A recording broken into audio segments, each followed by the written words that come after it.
Y esperemos que ahí quede centrado.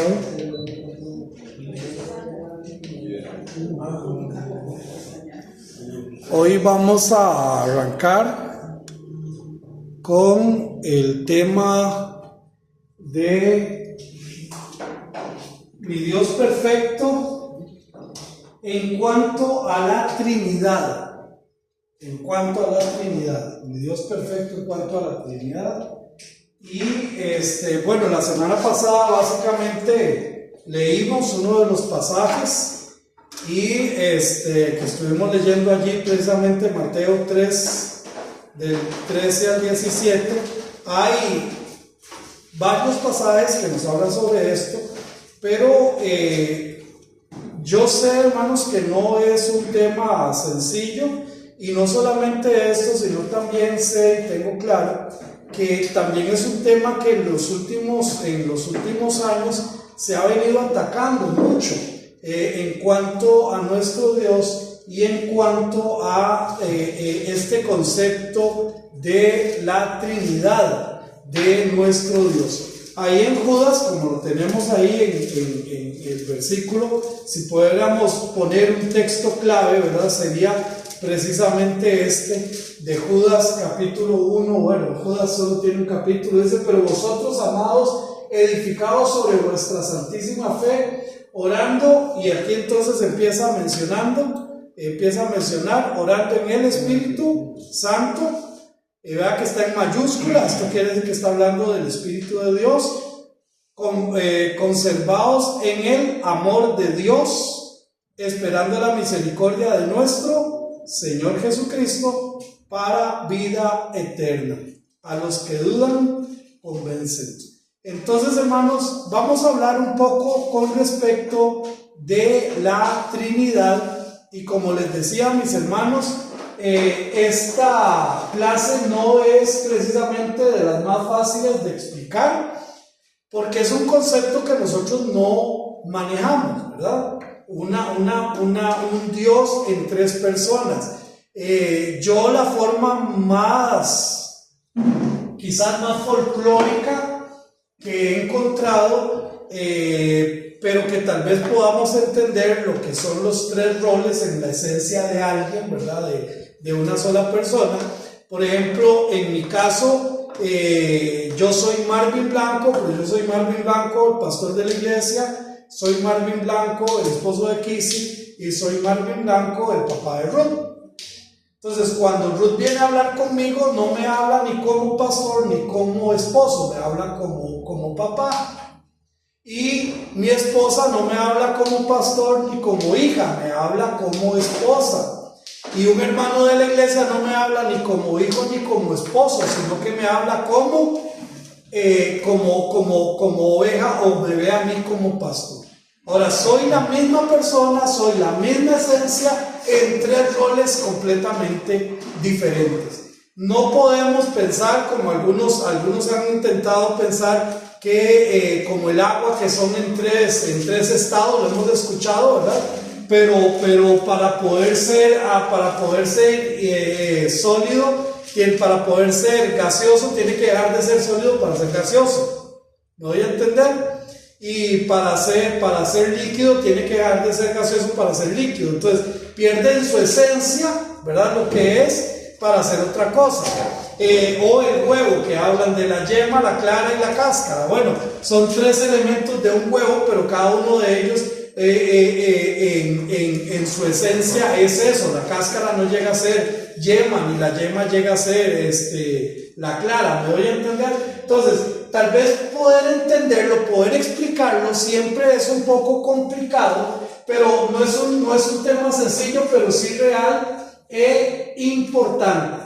Algunos dicen que esta doctrina inició bajo esta terminología, bajo la influencia de Teófilo de Antioquía alrededor del año 170. Lo hizo con la intención de explicar la unión de las tres divinas personas en un Dios. Ahora, el dogma de la Trinidad, el dogma es una doctrina, ¿verdad?, de la Trinidad, se definió en dos etapas. En el primer concilio de Nicea, en el año 325, el primer concilio de Constantinopla en el 318 después de Cristo. Aquí es como cuando se le da una forma teológica y se empieza a hablar de la Trinidad con una forma teológica. Pero hermanos, aquí sigue algo sumamente importante.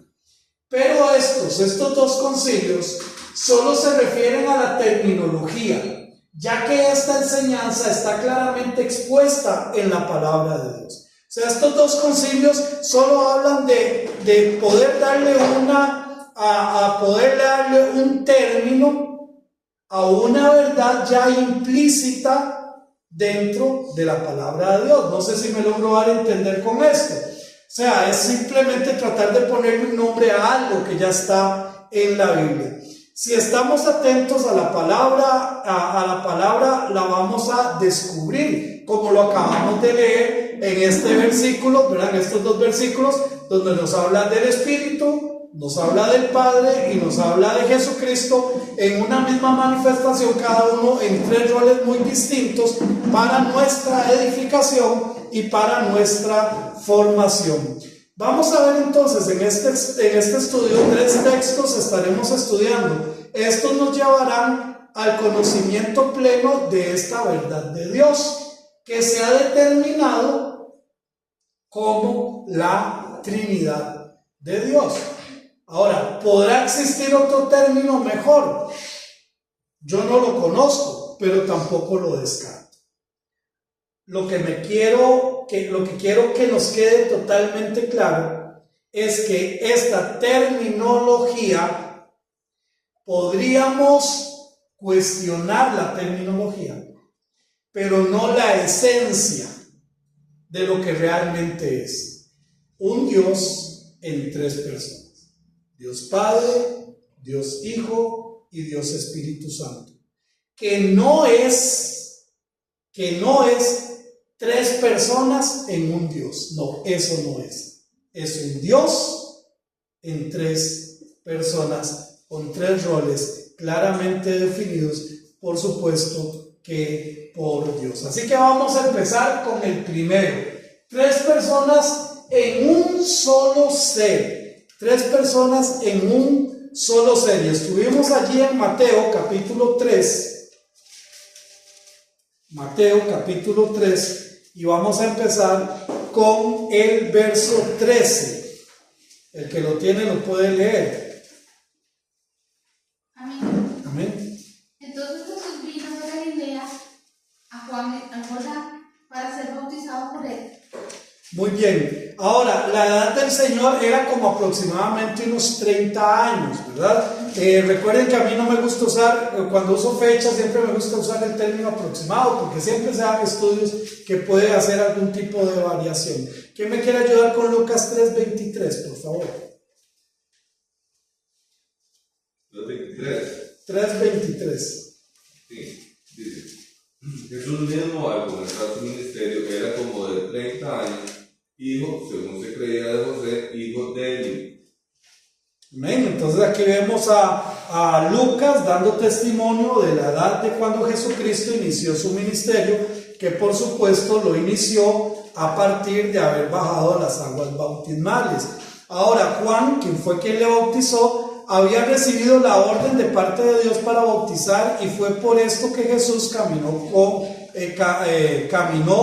como aproximadamente unos 90 a 100 kilómetros para encontrar al que tenía la autoridad de Dios para bautizar. Esta pregunta nos la hacía precisamente el hermano Daniel la semana pasada. Ahora yo quiero que veamos esto.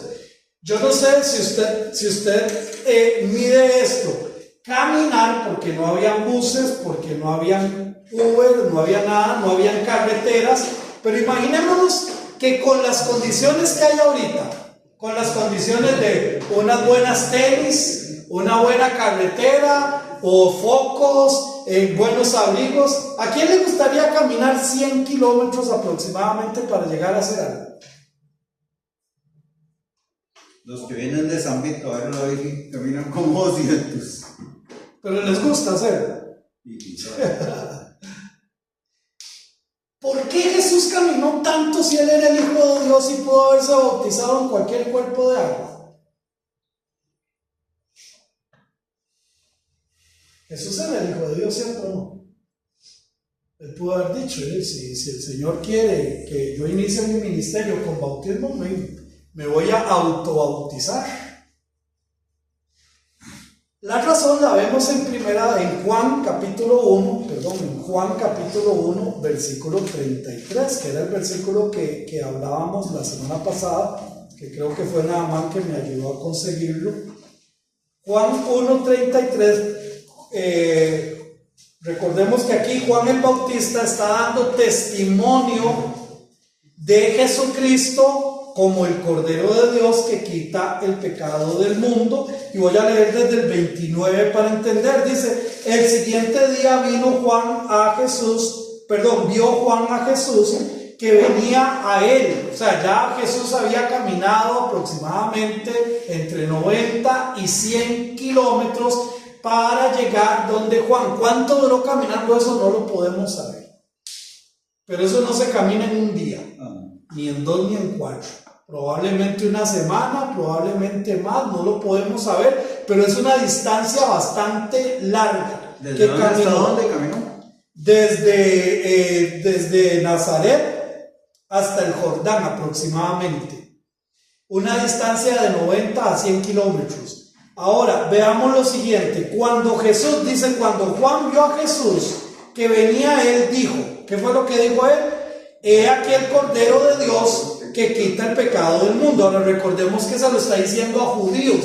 Ellos tienen muy claro lo que es un cordero, tienen muy claro lo que es un sacrificio. Y entonces le dice, este es el Cordero, pero no cualquier Cordero. ¿Es el Cordero de quién? De Dios. Esta declaración es sumamente fuerte. Y no solamente esto, sino que les dice, este Cordero no va a cubrir los pecados como lo hacen todos los corderos. Este cordero va a quitar, va a eliminar el pecado. Los corderos, los sacrificios que se hacían por los pecados, solo cubrían el pecado, no lo quitaban. Por eso es que cada vez, una vez al año, el sumo sacerdote entraba al lugar santísimo y hacía un sacrificio por todo el pueblo. Pero tenía que hacerse cada año. ¿Por qué? Porque cada año había nuevas faltas, cada año había nuevos pecados, cada año había nuevas ofensas a Dios.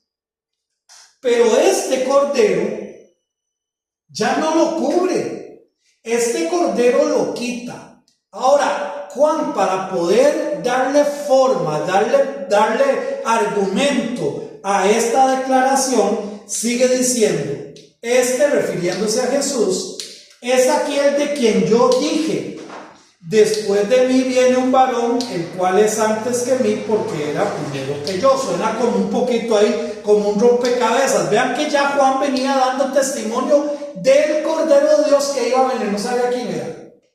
Él no sabía quién era. Después dice, este es aquel de quien yo dije. ¿Qué dijo él? Que después de él, de Juan el Bautista, viene un varón, el cual es antes que mí, porque era primero que yo. Versículo 31. Yo no le conocía. Y ahora aquí es importante. ¿Recuerdan que María y Elizabeth eran qué? Primas. Eran primas. Y María y Elizabeth habían conversado, e incluso Juan el Bautista brincó en el vientre de Elizabeth cuando llegó María. Y Elizabeth dijo, que es este privilegio que la madre de mi Señor viene a mí. Pero hermanos, en estos momentos aquí ya no había WhatsApp, ni había Facebook. Elizabeth no estaba tan pendiente de María, ni María tan pendiente de Elizabeth. Entonces Juan el Bautista probablemente ya él conocía toda la historia, que serían primos, ¿verdad? Ellos, primos segundos. Pero él realmente no tenía una foto, un WhatsApp, un Facebook para decir, mira Jesús, mira cómo cuando Jesús hizo esto, mira Jesús que andaba de vacaciones, o María llegó otra vez y se vieron, no, sino que Juan tenía la percepción, pero él no tenía con claridad quién era este Cordero de Dios. Entonces dice, yo no le conocía más para que fuese manifestado. ¿A quién? A Israel. Todo esto tenía que ver con Israel. Por esto vine yo bautizando con agua. Ven que el bautismo que Juan hacía en agua era haciendo un llamado a Israel para preparar el camino para este Cordero de Dios. Amén. Y entonces el versículo 32. También dio Juan testimonio diciendo, ojo, vi el Espíritu que descendía del cielo como paloma y permaneció sobre él. Ahora, vea lo que dice, vi al Espíritu. Este Espíritu está ¿en qué? Mayúsculas. Entonces está hablando del Espíritu de Dios. Juan está dando testimonio y dice, vi al Espíritu que descendía del cielo como paloma y permaneció sobre él. Versículo 33, vuelve a insistir él, y yo no le conocía. Ojo con esto, pero el que me envió a bautizar en agua. Juan no fue que se le ocurrió una prueba de marketing y decir, voy a empezar a bautizar para llamar a los israelitas. No, él recibió la orden de alguien. Y ese alguien le dice, y yo no le conocía, pero el que me envió a bautizar con agua, aquel me dijo, ¿qué le dijo? Sobre quien veas descender el Espíritu, mayúscula, de que y permaneciere sobre él, ese es el que bautizará con el Espíritu Santo.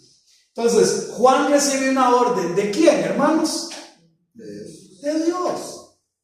Juan es enviado por Dios preparando el camino para este Mesías, y entonces dice, este que le dio esa orden lo envió lo envió a bautizar con aguas, para que Israel se preparara, para que Israel se alistara, porque ya el Mesías venía. Y entonces Dios le dice, pero el que me envió a bautizar con agua, aquel me dijo, sobre quien veas descender el Espíritu que permanece sobre él, ese es el que bautiza en Espíritu Santo.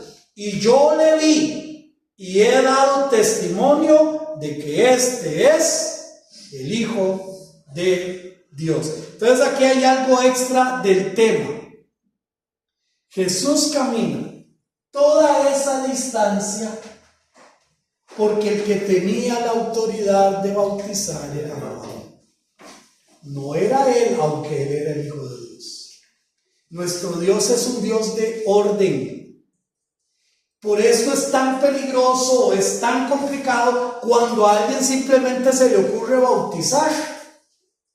Yo voy a hacer mi iglesia, y entonces en la iglesia, yo me hice mi iglesia porque me peleé con hermano Carlos Johnson. Yo me peleé con hermano Carlos Johnson, entonces yo me fui allá por Montúfar, y ahí por Montúfar me monté mi iglesia, y entonces yo monté mi iglesia, y como yo sé cómo es el asunto, yo sé que es bautismo, yo sé que es cena del Señor, son los dos entonces yo empecé a bautizar. Yo no estoy bajo ninguna autoridad, cuidado con eso. Y todos los que yo bautice, los estoy bautizando con una autoridad que no Dios no. Pero la federación permite todo eso. ¿Me voy a entender? Entonces, hermanos, aquí no importa tanto la federación, porque lo que importa es aquí nosotros como iglesia, que nosotros aquí como iglesia.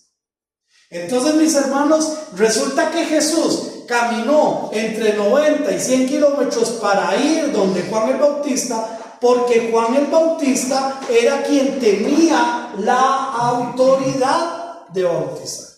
¿Sí, mi hermano? Sí, pastor, ok, súper importante en ese momento, porque efectivamente a él Dios fue el que lo mandó a bautizar. En ese momento no había nadie que estuviera haciendo eso, y los judíos reconocieron esa señal como algo que verdaderamente estaba preparando el camino a lo que ellos también estaban esperando, y era un llamado al arrepentimiento. Ajá. Ok.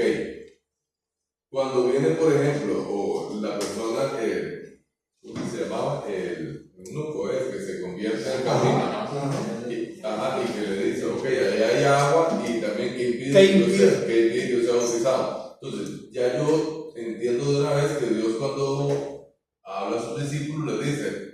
aquí toda autoridad me es dada sobre el cielo y sobre la tierra. Mateo 28. Por tanto, ir y hacer discípulos y bautizarlos en el nombre del Padre, del Hijo y del Espíritu.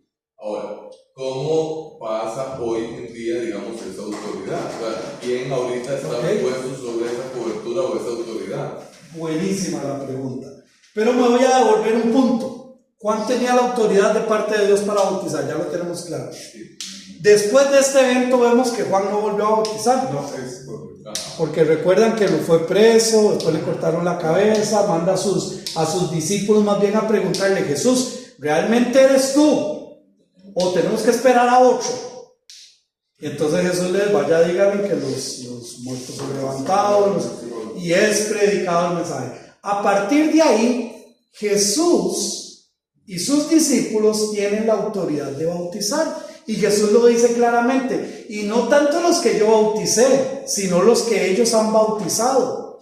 En Mateo 28, entonces, de Juan pasa la autoridad a Jesús. Ahí está la autoridad, ahora la tiene Jesús. Jesús le pasa la autoridad en Mateo 28, versículos del 18 en adelante, cuando mi hermano lo acaba de mencionar, cuando él dice: toda autoridad me es dada en los cielos y en la tierra. Por tanto, versículo 19, le dice: id y haced discípulos, y les da las órdenes. ¿A quién se lo dijo?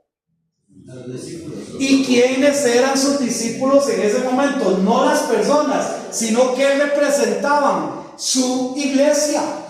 Porque Jesús en Mateo capítulo 16, cuando Pedro le dice, cuando él dice, estando en Cesarea de Filipo, le dice: ¿qué dice la gente que soy yo? ¿Qué dice la gente? Entonces se ponen los discípulos: unos dicen que tú eres Elías, otros dicen que eres un gran profeta. Y entonces Jesús les dice: ¿y ustedes quién dice que soy yo? Y entonces Pedro le dice, Mateo capítulo 16, tú eres el Cristo, el Hijo del Dios viviente. Entonces Jesús le dice: Pedro, tú eres, porque esto no te lo reveló carne ni sangre, sino mi Padre que está en los cielos. Y sobre esta declaración, o sobre esta roca, sobre esta piedra, edificaré mi iglesia. ¿Con quiénes la edificó? ¿Con quiénes la empezó? Con sus discípulos. ¿Por qué? Porque ya en Mateo 18 está establecida la iglesia. Cuando le dice: si tu hermano pecare contra ti, ve y habla con él. Si le hace caso, entonces has ganado un hermano. Pero si tu hermano no te hace caso, entonces ve con 2 más testigos y vuélvele a decir a tu hermano sobre ese pecado. Si se convierte, si cambia, si te pide perdón, entonces has ganado un hermano. Pero si en este segundo paso no pasa nada y sigue la misma situación, ¿qué le dice? ¿A cuál iglesia? La que Jesús edificó en el capítulo 16. Ahí es donde los católicos agarraron a Pedro. Pues ahí tenemos la iglesia ya en la función de algo tan importante como es la disciplina. Entonces ya ahí está la autoridad. Jesús en Mateo 28 se la da a la iglesia. Ahora, la pregunta del millón: ¿y cuál es la iglesia que tiene la autoridad hoy? Amén. Esa sería la pregunta del millón. ¿Por qué? Porque hay tantas iglesias. Bueno, la iglesia que tiene la autoridad hoy para bautizar es la iglesia de Jesucristo. ¿Y cómo sé yo cuál es la iglesia de Jesucristo si Él no le puso nombre, ni apellido, ni... Bueno, porque la iglesia de Jesucristo no tiene un nombre, no tiene un apellido, pero tiene características. Primera característica, ya voy. Es una iglesia que tiene a Cristo Jesús como su Señor, como su Señor y como su Rey y su Dios. La iglesia de Jesucristo es la iglesia que lo tiene a Él como su Señor. La iglesia de Jesucristo que tiene a Jesús como su Señor es porque tiene su palabra como base de fe y práctica. No es el pensamiento del pastor, ni es el pensamiento del hombre, es su palabra. Donde manda el Señor Jesucristo, ¿a través de qué? A través de su palabra. Donde la iglesia es una iglesia ejecutiva y no legislativa. ¿Qué quiere decir esto? Que la iglesia no hace las leyes. No, la iglesia hace lo que Dios dejó en su palabra. Entonces, mi hermano, no hay apellidos. Yo no puedo decir que todas las iglesias bautistas son iglesias del Señor.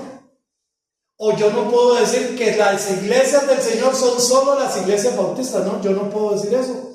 Yo lo que puedo decir es que una iglesia, llámese como se llame, si su libro de fe y práctica es la palabra de Dios, si está dirigida por la palabra de Dios, entonces eso es una iglesia del Señor.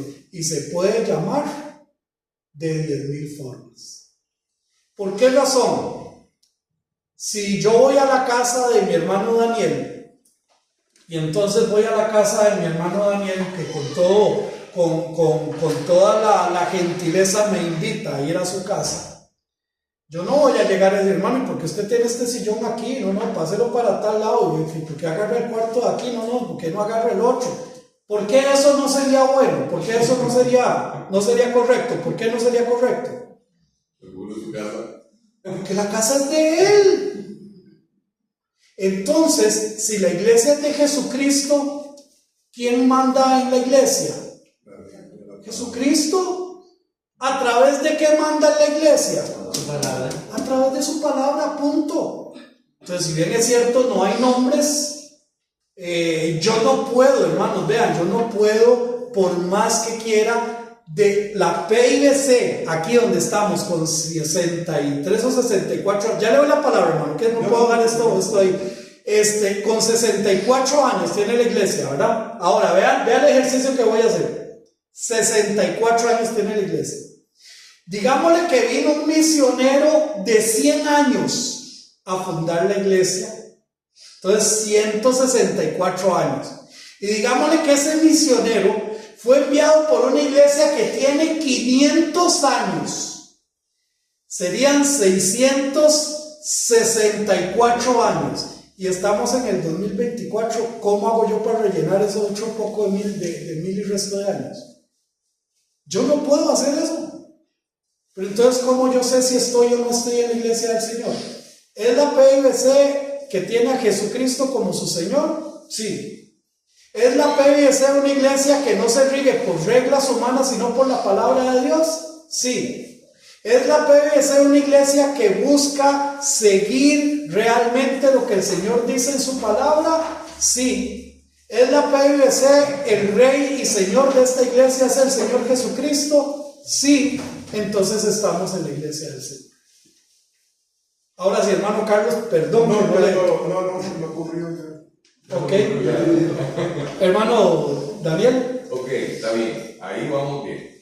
Ajá. Pero, ok, no cae una pregunta, ok, porque por ejemplo, dentro de la iglesia, ok, hay una autoridad eclesiástica, digamos, que está derivada en el pastor, por ejemplo, porque así ha sido, digamos, a la estrella que está puesta en la iglesia. Es porque el Señor así lo estableció en su palabra. Pues entonces, hagamos de cuenta que entonces, por ejemplo, la iglesia camina donde va su iglesia, donde van todas las personas, por ejemplo, si digamos don Carlos Johnson o don Javier o Namán, digamos, de un día Dios se los lleva allá a la Chimuguí, porque ahí Dios se los llevó, ¿verdad? Entonces, ellos van con la práctica cristiana basada en la palabra y empiezan a conversar con alguien y Dios, mira, sí, yo soy cristiano, ¿cómo que es eso?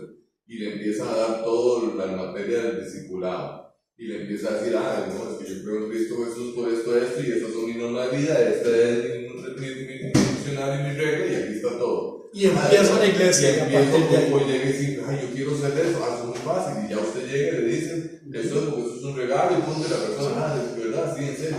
¿Y qué es eso? El bautismo, bueno, el bautismo es esto. Yo quiero bautizarme. Entonces, ¿qué pasa? Ok, vamos ahí. Resulta que vamos a mandar a Naamán, ¿está bien? Digamos, sí. Vamos a mandar. Porque no fue que lo mandamos, fue que él se fue. No, por eso, vamos a enviar a mi hermanito Naamán. Como es un excelente músico, lo contratan en las montañas de Perú para que enseñe a tocar sax. Ok, se fue para allá, pero mi hermano es miembro de ¿dónde? Entonces mi hermano, cuando está haciendo ese trabajo evangelístico allá, ¿verdad? Allá empezó y allá. Entonces mi hermano se comunica con la iglesia. Porque para eso es la iglesia. Pablo fue enviado por la iglesia. ¿Cómo se llama? ¿Con quién era el primer viaje misionero? Pablo y Silas. No, Pablo y Bernabé. Bernabé fue enviado por la iglesia. Entonces, en ese hipotético caso, mi hermanito llama a la iglesia. Hermanos, viera qué gran bendición. No solamente el Señor me mandó aquí a dar clases de saxofón, sino que viera que el Señor ha estado utilizándome y ha estado, hermano, entonces en ese momento, mi hermano no necesita estar aquí ni necesita una carta de la iglesia, no, pero la iglesia empieza a orar y dice, vamos a orar porque nuestro hermano no solamente está trabajando allá, sino que está haciendo una obra misionera. Pero no es el mismo caso que mi hermano Marvin Blanco se echó un pleito con la gente de Cartago, pero un pleito bravo, madrió a todo el mundo, se enojó con todo el mundo, salió pateando puertas y se le ocurrió empezar una obra, Marvin Blanco. Estás mal. Porque yo no solamente soy pastor de la iglesia, yo soy miembro de la iglesia. Entonces, tan buen testimonio tienen que dar ustedes como tan buen testimonio tengo que dar yo, porque yo también soy miembro de la iglesia. Entonces, desde ese punto de vista, ahí estamos mal. O voy a poner otro que pasa mucho. Me enojé con todos en la iglesia, pero fui y le hablé al oído a Lupita, y le hablé al oído a Lupito, y le hablé al oído a Raimundo, y le hablé al oído a la familia, a todo el mundo, y me los llevé, y empecé una obra yo. No, señor, no está haciendo las cosas conforme la palabra de Dios. ¿Ve la gran diferencia, hermano? Ahora, que andan muchos así, sí, lamentablemente tengo que decirles, sí, lamentablemente muchos andan así, pero no están siendo llevados con una intencionalidad. La iglesia primitiva, ¿verdad? Por eso cuando Pedro le escribe a los expatriados, ¿por qué eran expatriados? No porque se pelearon con nadie, no, porque eran perseguidos, y ellos iban y seguían predicando el evangelio, y así sembraron muchas iglesias. Pablo también fue como misionero sembrando iglesias. Fueron dos formas de cómo la iglesia creció, pero ninguno empezó por pleitos, ni por malos testimonios, ni por hacer las cosas mal. Entonces ese es el cuidado que nosotros tenemos que tener siempre. Por eso cuando alguien nos pide el apoyo, inclusive solo de oración, cuando Pablo y Tito se separaron, no fue que se pelearon. Pablo y Marcos. Pablo y Marcos, ahorita le cuento esa historia. Ok, por ejemplo, nosotros apoyamos en oración y en lo que podemos al misionero William, de que está en Zigzaola. Estamos apoyando. Ahora yo les pregunto, ¿cuántos de ustedes conocen a William? Yo creo que solo aquí nada más y yo lo conocemos. Yo lo conozco. ¿A usted lo conoce, hermano William? ¿De Zigzaola? Sí, usted pasó. Sí, yo pasé. Sí.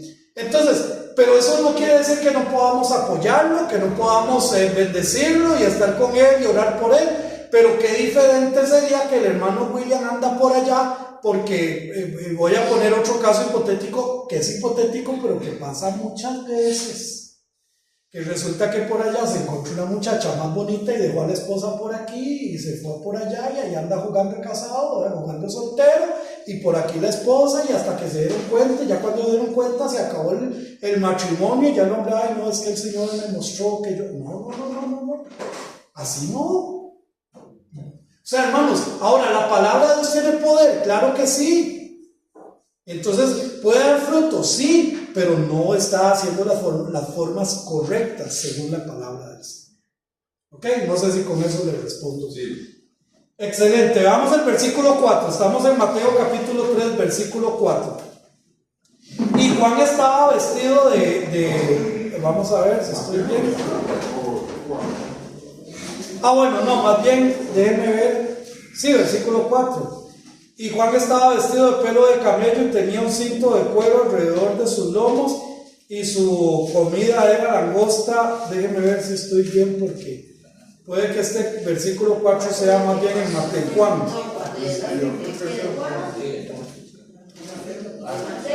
Déjenme ver, hermanita, ya les digo.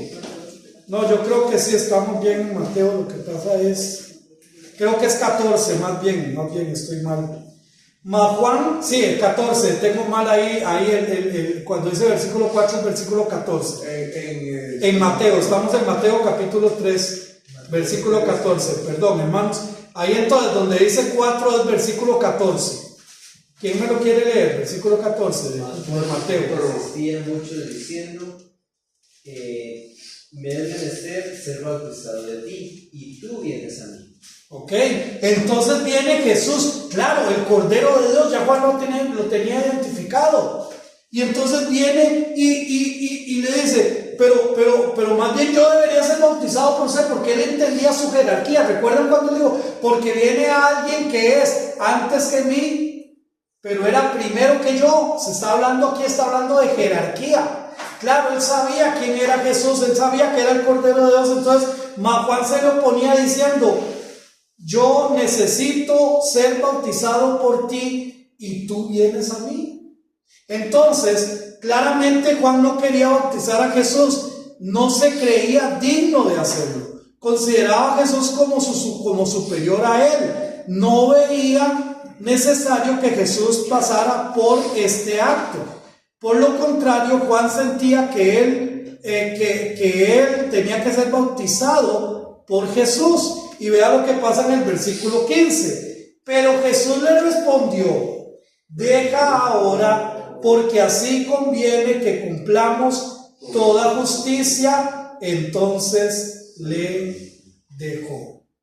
Ahora, hermanos, yo no sé si ustedes lo notan, pero yo que soy medio malicioso, ¿por qué esta conversación se da antes de que Jesús bajara a las aguas bautismales si la seña era que el Espíritu Santo venía y estaba sobre él? ¿Recuerdan? Pero aquí no había pasado. No, era fue hasta que se levantó. Sí. Hermanos, pero recuerden que todo esto fue escrito 50, 60, 70 años después de Cristo. ¿Me doy a entender? Esto ya Mateo lo había visto, Juan ya lo había visto. Entonces ellos vieron todo el desarrollo de esta situación y nos lo pone así. Y entonces Jesús le dice, pero Jesús le respondió, deja ahora, porque así conviene que cumplamos toda justicia. O sea, que hagamos lo que es justo, que hagamos lo que es justo. Entonces Jesús le dijo esto. Ahora, deja ahora, vamos a ver, Jesús le respondió, deja ahora, porque así conviene que cumplamos toda la justicia. Ese deja ahora le está diciendo a Juan que hay algo más por encima de nuestra propia opinión. Sí, Juan le dice, es que usted es el Hijo de Dios. Y usted debería, más bien, yo debería de ser bautizado por usted y no usted por mí. Pero cuando le dice, deja ahora, es porque le está diciendo, aquí no es ni mi opinión como Hijo de Dios, ni la opinión suya como enviado de Dios, sino que así conviene que hagamos. Tanto Juan como Jesús estaban bajo la subordinación ¿de quién? De Dios. Juan fue enviado por Dios a bautizar. Jesús camina de viaje 100 kilómetros para llegar a donde Juan, porque Juan tiene la autoridad, pero los dos están metidos o están bajo la autoridad de Dios. Dios le dijo a Jesús, vaya, camine todo eso para ser bautizado por Juan. ¿Por qué? Porque Juan es el que tiene la autoridad. ¿Me doy a entender? Y ahora Juan le dice, no, ¿cómo se le ocurre que yo lo voy a bautizar a usted? Y Jesús le dice, deje así, porque esto es lo justo. ¿Por qué? Porque los dos quieren hacerlo, los dos deben hacer la voluntad de Dios. Los dos estaban haciendo la voluntad y los designios de Dios. Aquí Jesús nos da un ejemplo de compañerismo y obediencia para cada uno de nosotros. ¿Sí, mi hermano? Perdón. Digamos, sí, porque digamos, en el tanto de lo que significaba el bautismo, si vemos a Jesús, pues, no sé, supongo que él no tenía de qué arrepentirse. No. Supone súper bien. Él no tiene por qué ni de Él no qué. tenía nada, él no tenía nada por qué arrepentirse. Entonces, al final, digamos, el bautismo de Juan era un llamado al arrepentimiento y a los buenos caminos, digamos. Pero Cristo, digamos, lo que hace es en este caso confirmar el camino. Exactamente. ¿Por qué Jesús entonces era necesario que fuera bautizado? Porque el Espíritu Santo iba a dar la señal de que sobre el que estuviera y permaneciera, ese era el Hijo de Dios. Ahora, para que el Espíritu Santo viniera, estuviera y permaneciera, debía de ser bautizado. ¿Ven cómo al final todo se acomoda como un juego de ajedrez? Por eso Jesús les dijo a sus discípulos, les conviene que yo me vaya. Ya esos son otros 100 pesos, pero exactamente. ¡Ay, qué pérdida! Vamos a perder a nuestro maestro, pero a ustedes les conviene que yo me vaya, les dijo. Hermanita Giovanna. Sí, pastor, cuando dice aquí la escritura de que Apolos dice que era elocuente, poderoso en las escrituras, y hablaba y enseñaba diligentemente, dice, lo concerniente al Señor, aunque solamente le hablaba del bautismo de Juan. Entonces Priscila y Aquila se lo llevan por aparte y le dice que le enseñan exactamente el camino hacia Dios. ¿Por qué dice que Apolo solo conocía el bautismo de Juan y hablaba del bautismo de Juan? Muy buena pregunta, porque muy probablemente Apolo no había escuchado a Jesús diciéndole a la iglesia que fuere que bautizaran ellos, sino que solamente el bautismo de Juan. O sea, Apolo había escuchado del bautismo de Juan, pero no había escuchado la gran comisión. Por tanto, ir a ser discípulos bautizándose en el nombre del Padre, del Hijo y del Espíritu Santo.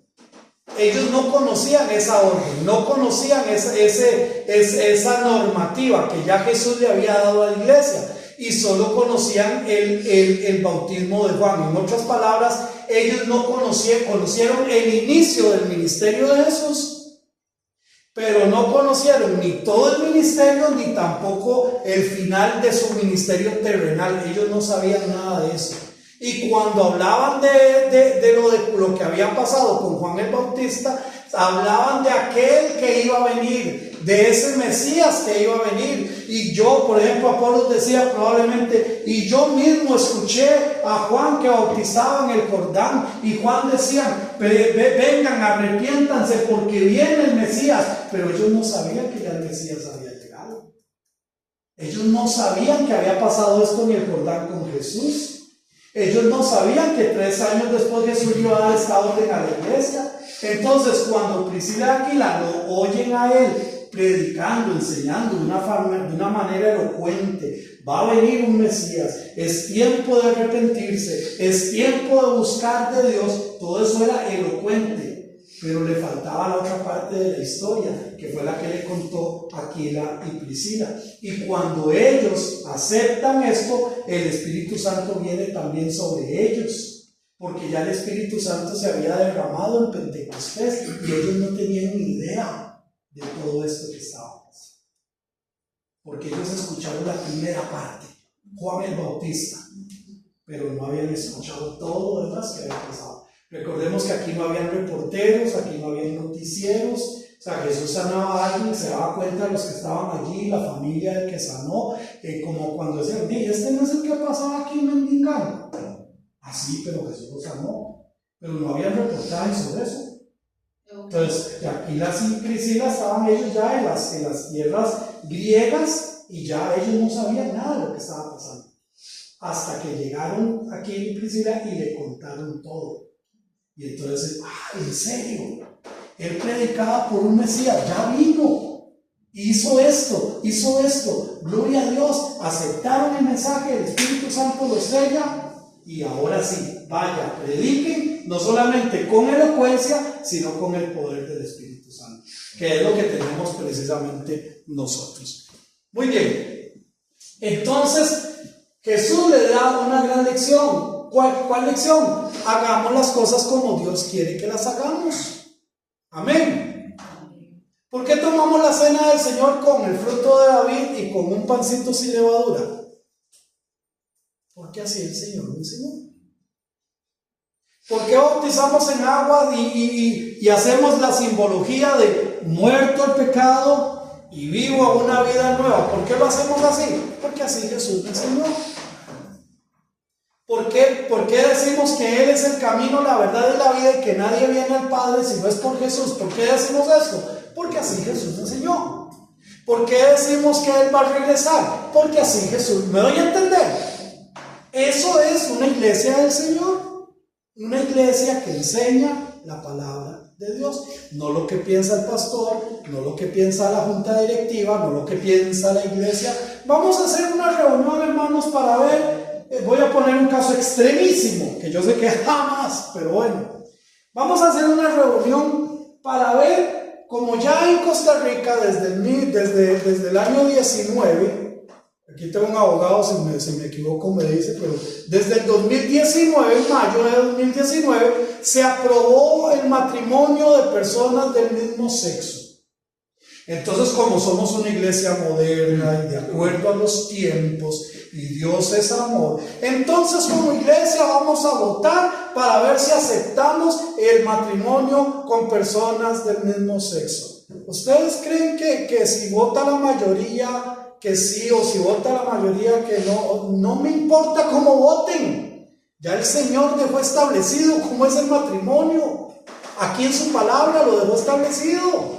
Entonces la iglesia no es legislativa, la iglesia no es para hacer leyes, la iglesia es para ejecutar lo que la Biblia dice.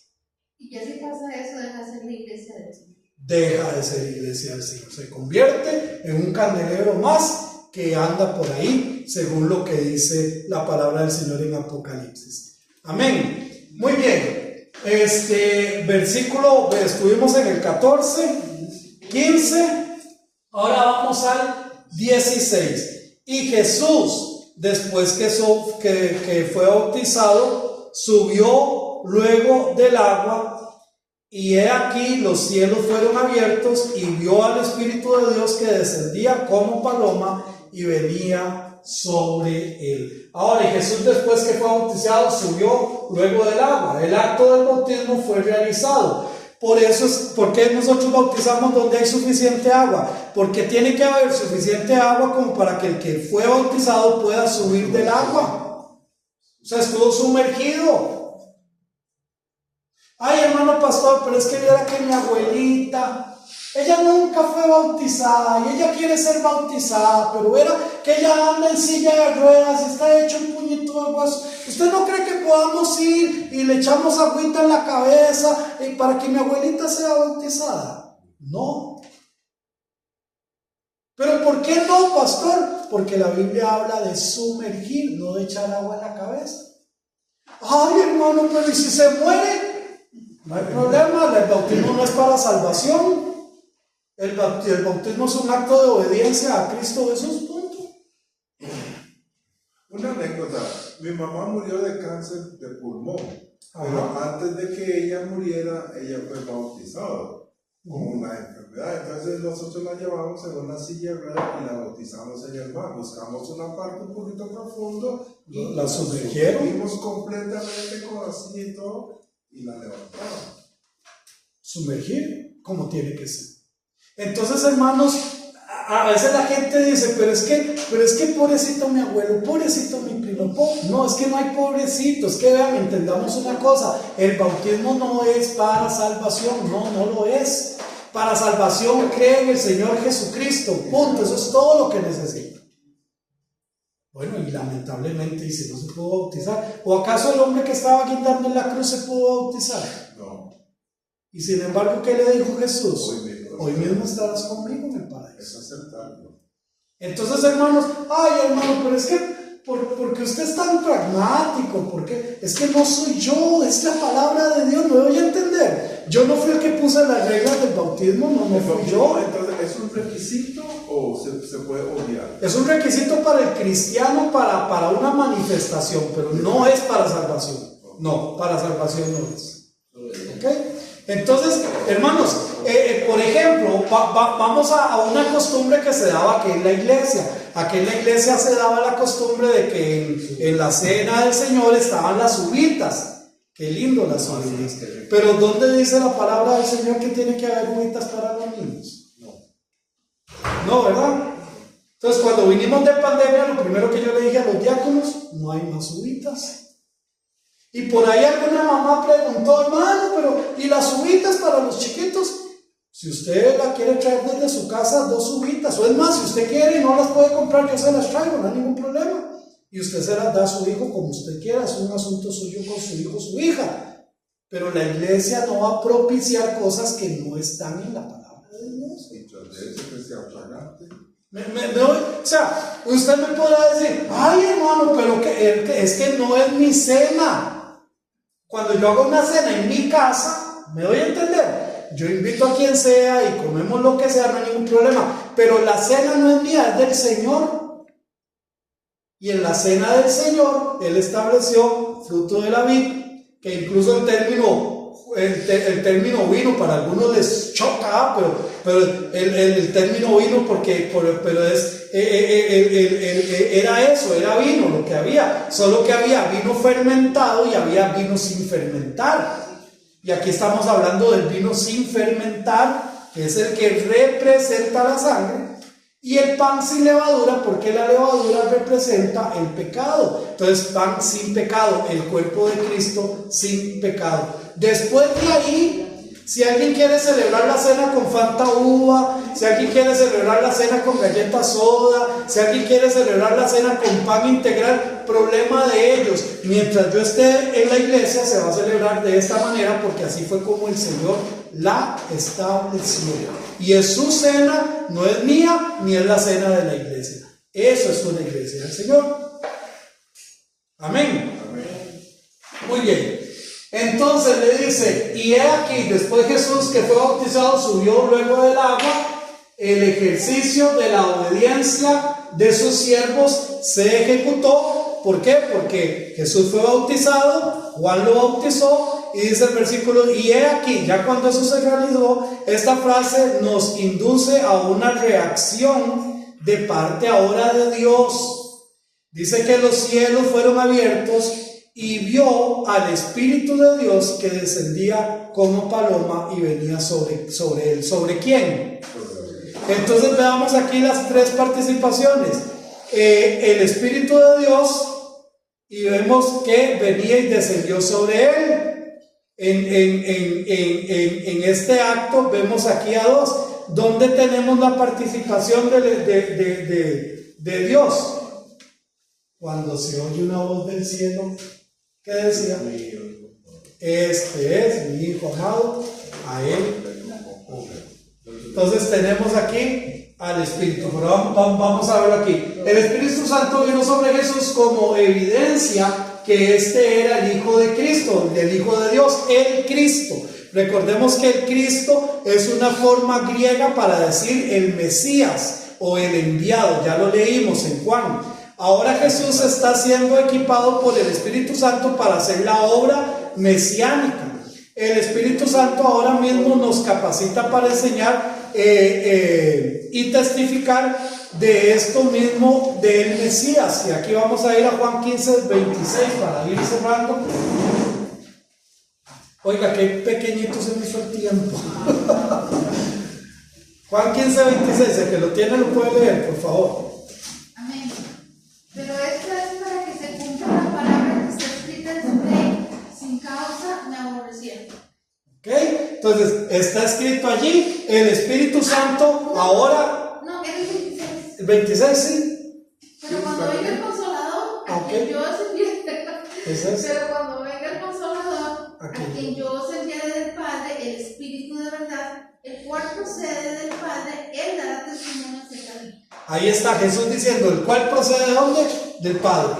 Ahora, vamos a llegar hasta aquí, pero no olvidemos que el pasaje no ha terminado, porque el versículo 17 que vamos a ver a partir de la próxima semana dice, y hubo una voz del cielo que decía, este es mi Hijo amado, en quien tengo complacencia. Entonces vemos Jesús siendo bautizado, el Espíritu Santo bajando en forma de paloma y la voz de Dios diciendo, este es mi Hijo amado. 3 personas en un solo ser, que es nuestro Dios, el Hijo, el Espíritu Santo y el Padre. La próxima semana arrancamos, entonces yo creo que con el otro punto. ¿Alguna pregunta? ¿Hasta aquí, sí, mi hermanita? Pastor, ¿la iglesia a qué edad bautiza a un niño acá? ¿Perdón? La iglesia, aquí, la PIBC, ¿a qué edad bautiza? Ok, eso precisamente es parte de lo que estamos cambiando en los estatutos, porque la iglesia aprobó hace varios años que se bautizaban a personas de 15 años en adelante. Pero estamos cambiando eso a personas de 12 años en adelante bajo las siguientes condiciones. 1. Que el muchachito o la muchachita manifieste su deseo de ser bautizado. 2. Una entrevista del pastor con la persona encargada de ese niño o esa niña. 3. Una entrevista del pastor con el niño o la niña, con sus padres, para dar evidencia clara de lo que entiende, lo que va a hacer y poder ser bautizado. Entonces eso está cambiando. No nos queremos meter en bautizar niños de 5, 6, 7, 8 o 9 años porque no tienen la madurez para entender, pero ya un niño de 12 años, 13 años, 14 años, por supuesto que sí. Y les cuento, yo me bauticé con 9 años. Yo me convertí cuando tenía 4 años en un club de niños un sábado de la tarde y me bauticé con 9 años. Pero vamos a hacerlo hasta luego. Pero también debería ser en eso de que sea una persona frecuente, no turista. Vengo cuando Cierto. frecuente. Por supuesto. Por Vengo supuesto. cuando quiero y Sí. me voy cuando quiero. Mandaron los estatutos. Todavía no, hermanito, en esta semana Dios primero se envían, espero Dios. De todas maneras, todavía tenemos tiempo, pero no me quiero jugar el chance de que sea muy corto. Muy bien, hermanos, muchísimas gracias. Vamos, ya se recogieron las ofrendas. Gracias a todos. Voy a apagar la transmisión. Gracias a los hermanos que siempre ven estos videos.